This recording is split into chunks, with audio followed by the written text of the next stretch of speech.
Hello साथियों। आज हम आपको 482 सीआरपीसी के बारे में बताएंगे। 482 सीआरपीसी में उच्च न्यायालय को विशेष पावर दिया गया है। मतलब ऐसी शक्तियां दी गई हैं कि जिनका प्रयोग करके एक चुटकी में केस खत्म कर सकते हैं।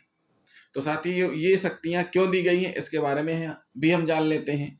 ये शक्तियां इसलिए दी गई हैं ताकि न्यायालय की कार्रवाई के दुरुपयोग को रोका जा सके और साथ ही साथ न्याय के उद्देश्य को बनाए रखा जा सके। न्याय के उद्देश्य कैसे? मतलब कहते हैं ना कि किसी निर्दोष को सजा नहीं मिलनी चाहिए, ये है न्याय का उद्देश्य। तो साथियों, शक्तियों का प्रयोग कहाँ कहाँ कर सकती है हाईकोर्ट? तो सबसे पहले एफआईआर पेश करने में हाईकोर्ट करती है। जो एफआईआर आपके खिलाफ दर्ज हुई है, अगर आपके पास पर्याप्त सबूत हैं, आप अपने अधिवक्ता के माध्यम से माननीय कोर्ट में पेश करिए और कोर्ट उन सबूतों को ध्यान में रखते हुए आपकी सुनवाई करेगा। अगर ऐसे तथ्य आते हैं कि ये जो अपराध आपके खिलाफ कायम हुआ है उसमें अपराध घटित होना नहीं पाया जाता है या संज्ञेय अपराध नहीं पाया जाता है, तो ऐसी स्थिति में एफआईआर क्या होगी? क्वेश हो जाएगी। अंतिम प्रतिवेदन निरस्त करना, विचारण की कार्रवाई निरस्त करना, राजीनामा होने के बाद भी अगर दांडिक कार्रवाई चलाई जा रही है तो उसको भी निरस्त कौन कर सकता है? उच्च न्यायालय डायरेक्ट। अगर उच्च न्यायालय नहीं करता है तो उसके आगे सुप्रीम कोर्ट भी है, वहां भी जा सकते हैं, लेकिन अभी हम उच्च न्यायालय के बारे में ही पढ़ रहे हैं। अब साथियों, हम एक मामले पर नजर डाल लेते हैं। आज हम एक मामला लेकर के आए हैं जिसमें 376 की एफआईआर पेश हुई है। मामला ये है कि जो आरोपी है वो फॉरेस्ट रेंजर है। कौन है आरोपी? फॉरेस्ट रेंजर है। फॉरेस्ट रेंजर पर दुष्कर्म की एफआईआर दर्ज की गई है, जिसे ग्वालियर हाईकोर्ट के द्वारा निरस्त किया गया है। किसके द्वारा निरस्त किया गया है? ग्वालियर हाईकोर्ट के द्वारा, मध्य प्रदेश की ग्वालियर बेंच ने निरस्त किया है।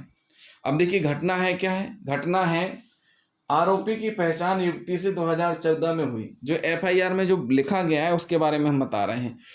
आरोपी की पहचान 2014 में हुई। पहचान के बाद 29 जनवरी 2015 को आरोपी ने अपने घर बुलाया, जबरदस्ती संबंध बनाए। कई बार आरोपी बिना मर्जी के संबंध बना चुका। ये एफआईआर का विवरण था। ये एफआईआर हुई कब है? एफआईआर हुई है 23 अप्रैल 2023 को मुरार थाना ग्वालियर, धारा 376 आईपीसी में। आरोपी कौन है? फॉरेस्ट रेंजर है। आरोपी है फॉरेस्ट रेंजर जिसके खिलाफ एफआईआर हुई है। अब साथियों, होता क्या है, जो फॉरेस्ट रेंजर आरोपी है उसके द्वारा कोर्ट में पिटीशन लगाई जाती है 482 के तहत, और जब कोर्ट में पहुंचता है मामला हाई कोर्ट में सुनवाई होती है। हाई कोर्ट में सुनवाई के दौरान आरोपी के वकील द्वारा, अधिवक्ता द्वारा अपने सबूत पेश किए जाते हैं। तो जितने भी सबूत आरोपी के पास थे सारे के सारे कोर्ट में प्रस्तुत किए जाते हैं। कोर्ट उन सबूतों को देखती है और दोनों पक्षों को सुनती है। तो कोर्ट ने जो टिप्पणियां की हैं वो हम आपको बताने जा रहे हैं। तो कोर्ट ने कहा है कि कौन सी कोर्ट ने कहा है? ग्वालियर हाई कोर्ट मध्य प्रदेश की कोर्ट ने कहा है। ग्वालियर हाई कोर्ट मध्य प्रदेश की कोर्ट ने कहा है कि पहली बार कथित रूप से दोनों के बीच संबंध बने थे उस समय लड़की बालिग थी। मतलब जब पहली बार उनके बीच रिलेशन स्थापित हुए तो उस टाइम में लड़की क्या थी? बालिग थी, ना कि नाबालिग थी। जब कोई बालिग हो तो वह अपना अच्छा बुरा अच्छे से समझ सकता है। तो इसी आधार पर कोर्ट ने आगे क्या कहा कि जो लड़की है वो परिणाम को समझने में सक्षम थी। लड़की परिणाम को समझने में सक्षम थी, मतलब अपना अच्छा बुरा जानती थी। और दूसरी बात फिर क्या बोली कोर्ट ने कि देखिए, पहली बार संबंध 2015 में बने, उसके बाद कंटिन्यू संबंध बनते रहे जब तक एफआईआर नहीं हुई है 2023 तक। तो इन 8 सालों में लड़की के द्वारा शिकायत क्यों नहीं की गई? जो पीड़ित है, पीड़ित के द्वारा शिकायत क्यों नहीं की गई? ऐसी स्थिति में फॉरेस्ट रेंजर के द्वारा जो अपने अधिवक्ता के माध्यम से कहा गया था कि शादी का मना करने पर एफआईआर दर्ज कराई गई है, तो ऐसी स्थिति में शादी से मना करने पर एफआईआर दर्ज कराई होना पाया गया है। तो आगे कोर्ट ने क्या कहा है कि वादा तोड़ने को झूठा वादा करना नहीं कहा जा सकता। आपके संबंध थे, जब संबंध स्थापित हुआ तो बालिग थे, पीड़िता अपना अच्छा बुरा पहचानती थी। क्यों? क्योंकि वह 18 वर्ष से ऊपर की थी।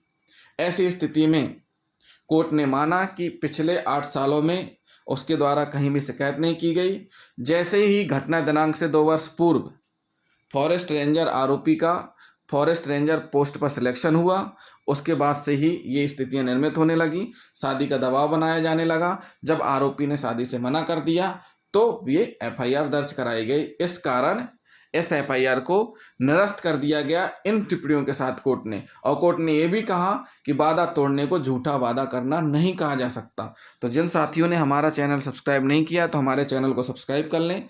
अगले वीडियो में हम आपको एफआईआर किन किन कंडीशनों में केस होती है वो हम बताएंगे। साथ ही साथ एक दो केस और हम लेकर के आएंगे जिनमें एफआईआर केस हुई हैं, उनके बारे में हम चर्चा करेंगे आपसे।